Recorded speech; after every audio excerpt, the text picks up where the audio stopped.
জাতীয় পরিচয়পত্র সেবা নির্বাচন কমিশনের অধীনে রাখতে আগামী বুধবারের মধ্যে দৃশ্যমান কোনো পদক্ষেপ না নেওয়া হলে বৃহস্পতিবার থেকে কঠোর কর্মসূচির হুমকি দিয়েছে Bangladesh election commission officers association. এ ব্যাপারে প্রধান সিইসি জানিয়েছেন, সরকার এমন কোনো সিদ্ধান্ত নেবে না যাতে সামনের জাতীয় নির্বাচনে ব্যাঘাত সৃষ্টি হতে পারে। শিউলি রায়ের রিপোর্টে বিস্তারিত।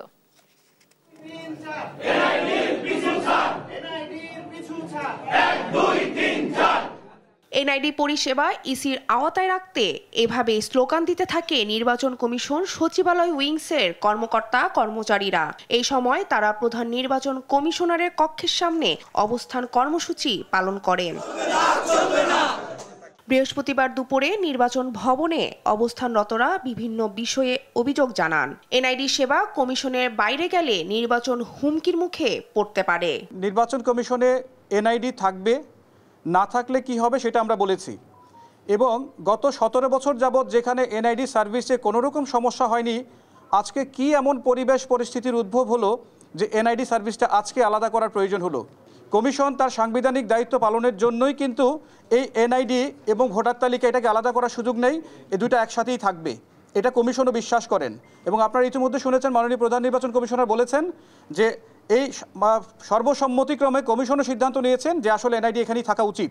এই সময় পরিস্থিতি স্বাভাবিক করতে অবস্থানরতদের আশ্বস্ত করেন সিএসি এএমএম নাসির উদ্দিন। বলেন, এনআইডি সেবা কমিশনের বাইরে যাওয়ার বিষয়ে চূড়ান্ত সিদ্ধান্ত সরকারের থেকে এখনো হয়নি। শীঘ্রই কমিশনের অবস্থা লিখিত পাঠানো হবে।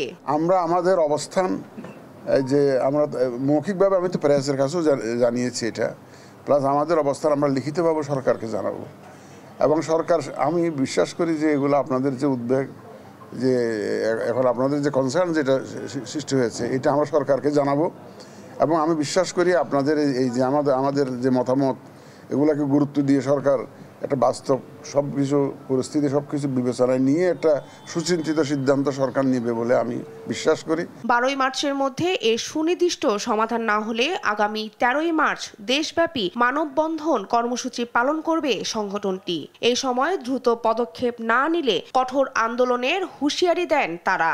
এর আগে একই দাবিতে মঙ্গলবার কমিশনের সাথে সভা করে সংগঠনটি।